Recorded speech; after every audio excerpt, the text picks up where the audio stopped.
What up YouTube, it's Frisky Dingo here, getting back with you guys with another reaction/review video. Always remember to like, subscribe, and leave a comment on this video because we are on a 200k sub grind. That being said, today's reaction/review is the internet reacting to an old Joe Rogan podcast clip of him saying black people basically resemble the planet of the apes. And you know, just to give context of this situation, I'm a big Joe Rogan fan, so this is going to be, you know, very awkward in the sense to really talk about because I grew up loving Joe Rogan. I mean, since the early 2000s, you feel me? Fear Factor, Real World Rules, you know, all of those shows Joe Rogan was the host of.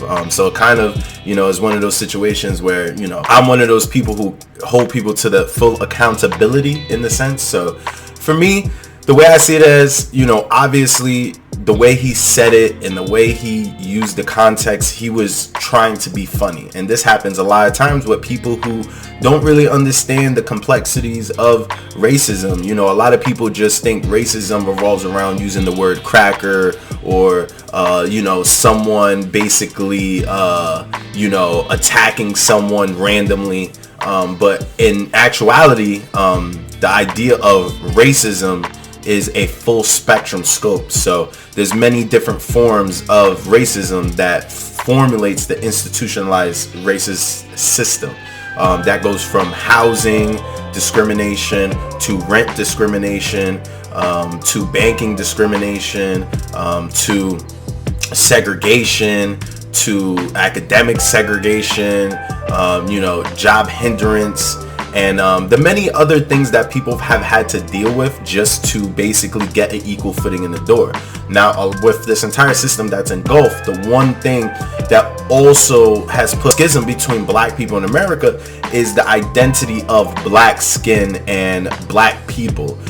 Back in the days, minstrel shows were a very common trope that took place in American history since the beginning of slavery all the way up until the 1970s, when Andy and Amos TV series that was still going on until the 70s. So when it comes to the minstrel show, for a lot of black people, this representation of comparing black people to apes is a historical fallacy in the sense, and it really hurts deep. This goes back to, you know, the blackface image and or participating and pretending like black people are of a lesser human species has always been a vocal point with minstrel shows. You know, referencing black people to apes, referencing black people to monkeys, and so on and so forth, even against black people that just wanted to live normal lives, you know. So basically, in that sense, that's where I'm coming from with this Joe Rogan situation. I love Joe Rogan, you know, in the sense of his comedy and what he brings, but this type of situation, even though it's old, it kind of just shows you what Jane Elliott was talking about when she basically speaks on the idealism of racism and how it can be basically entrenched in you. Now, once again, no one is saying that Joe Rogan is a racist. I don't believe that he is racist.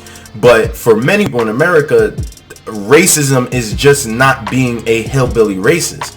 There's also northern racism. There's also intellectual racism. There's superiority complex of racism. That's where it really comes from. So if we really want to understand the outline of this conversation, we have to understand that in some type of contextual form, black people don't find it okay to be referred to as apes. This goes back since the beginning of time, you know, with the whole Africa thing. Once again, we value primates and apes and thing culture and our lores, but for us to be represented as one is, you know, borderline ignorant. It's like, you know, once again, comparing anybody else to anything else, especially when it comes to the monkey situation, because of the primate and the notion that humans have of the primate not being intelligent. I don't think it was perfectly fine. He did not want to take accountability in saying, well, I'm not a racist, but at the same time, I said this. Well, it's not offensive, but at the same time, I said this. And I think he has to just realize that racism is a full spectrum. And when black people say racism is a full spectrum, they mean as that you can be a regular normal person and still have the entrenched mentality of a racist. Why? Because growing up in America, America Foundation is created on racism, from the Native Americans being slaughtered through Manifest Destiny to black people being slaves here in America since 1614 and not being recognized as citizens until almost 1968. So we can understand that that even if you were to say, well, I wasn't born this way and this and that, you have to understand that if you were born if you were born before 1968 or after 1968, there is still entrenched racism.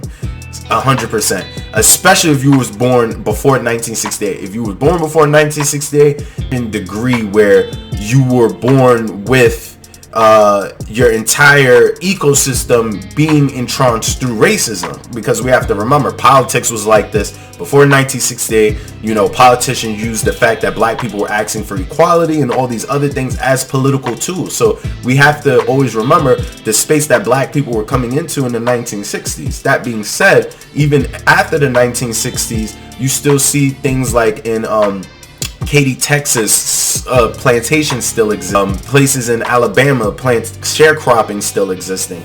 People basically still pandering to slavery, not realizing slavery was over. So the systemic idea of racism in America is very entrenched, and Joe Rogan is not absolved of that. And that's all I have to really say. He should sit down, really continue to do some education, and really try to figure out the understanding of this entrenchment, because realistically, like I said before, in anything else, and you know, once again, this is always going to be, you know, hard for people to understand, but when it comes to anything else, even in this conversation, we're still having issues of referring to a black person as an ape. So in itself, it doesn't matter which way you cross this bridge. It doesn't matter if you want to cross the bridge saying, oh, it was comedy. Okay, so you show me a comedian that compares black people to apes and has never gotten in trouble before. All right, so then you continue the subject, the conversation. And same thing with the Nword situation. You know, it doesn't matter which way you look at it. White people do not have the right to use the N-word. Why? Because of the historical precedent that exists, right? For 400 years, black people were defined as N-words, scientifically, politically, and through census, right? Lead into the early 1900s, the word goes from the N-word to the word Negro, right? So for like 20 years, the word Negro was being used. Coined in the 1930s, the 1920s and 30s by the groups, W.B. Du Bois and all the other communities that were existing. And then you go from there to color people. So then we went from Negro to color people, right? We had that color people phase between the 50s and 60s. And then finally we were called the African American, which was coined by the civil rights leader of Jesse Jackson, Reverend Sharpton, and Martin Luther King. That being said, we have that continuation of that understanding. So to use the N-word in any type of way is completely wrong. And the only reason black people use it is because of the identity of endearment. We went 400 years of one word being used to define us. So of course, after 400 years, black people would take that word and flip it into a meaning of conversation, right?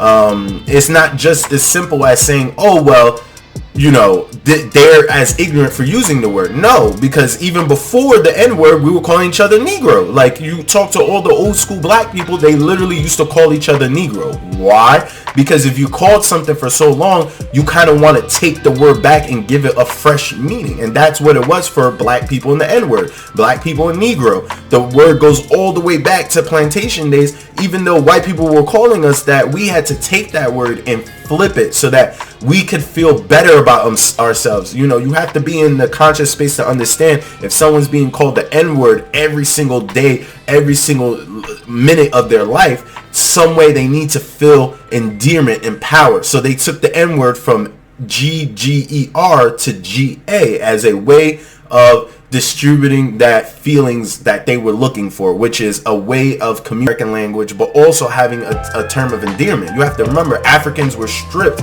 of their entire cultural presence. So the word endearment itself was lost upon these Africans, right? They didn't really have these sophisticated words to really feel about each other. Why? Because they were coming to a new country and they were stripped of their culture, heritage, language, and identity. So therefore, the word nigga is as entrenched as the history of black people. That being said, you can't acknowledge one without the other. You can't say, well, black people are using it today. Well, yeah, why are black people using it today? Because for 400 years, we couldn't use the word, and a certain group of people were allowed to identify us as the word. So understand the context when it comes to these situations. We can't just use today's standards to put people in a box. Someone like myself, my father, 84, he was born in the early 1900s. His father was born 1864 and was still considered a slave, even though slavery ended in 1863.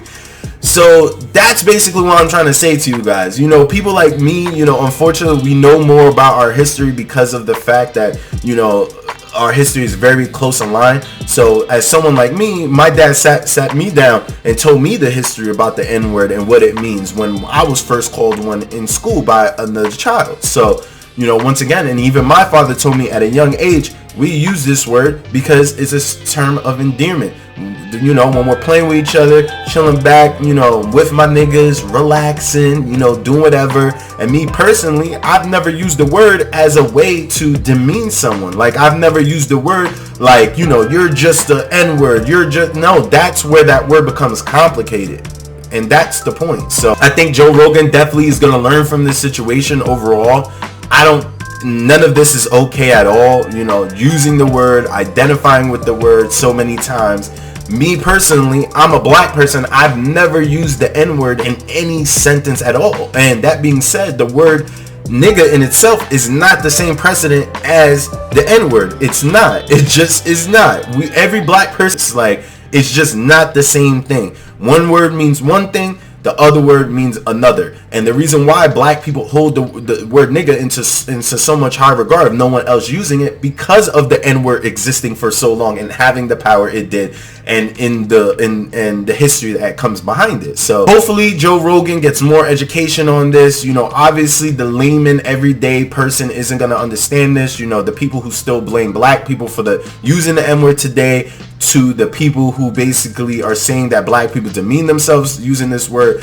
To those who understand, are gonna understand it and get it. To those who don't, it's just a history lesson, realistically. So Joe Rogan, I hope he learns from this situation, guys, because I think this is a learning situation for more than just him and for everybody else. You can grow up not in a hillbilly racist environment and still grow with entrenched racist ideology. Racism is not just someone randomly getting beat up or someone randomly saying something to you that you don't know if it's offensive or not. Racism has a history that is behind it, a very dedicated and researchable history. And that's how you have to understand racism. Racism is just not something that you pick up one day. It has, like they always say in law, it's the precedent. So yeah, shout out to everybody else reacting to it, and hopefully Joe Rogan could get himself together. Shout out to everybody, including Jamie has to pick up the the videos for this one. But hopefully my man Joe, he really figures out what's right and what's wrong, and then we could always move forward. Joe Rogan has really done good by black people. It's just this situation, and once again, like I said, he's not a racist. Joe Rogan is not a racist. He just isn't. Once again. But like I said, don't take me saying that he's not a racist to say, oh, someone say he's not a racist. No, he's not a racist, but he does entrench himself with racist ideology, which is saying that black people look like the Planet of Apes. I would never say that. That make no sense to me. Why would I compare, a person to a primate or an animal? That doesn't make any sense. And why would that even be a joke in context when we know the history behind it? So shout out to everybody else. If we get any more news and we try to debunk a little bit more of Joe Rogan and his craziness, I'll definitely see you guys in the next one.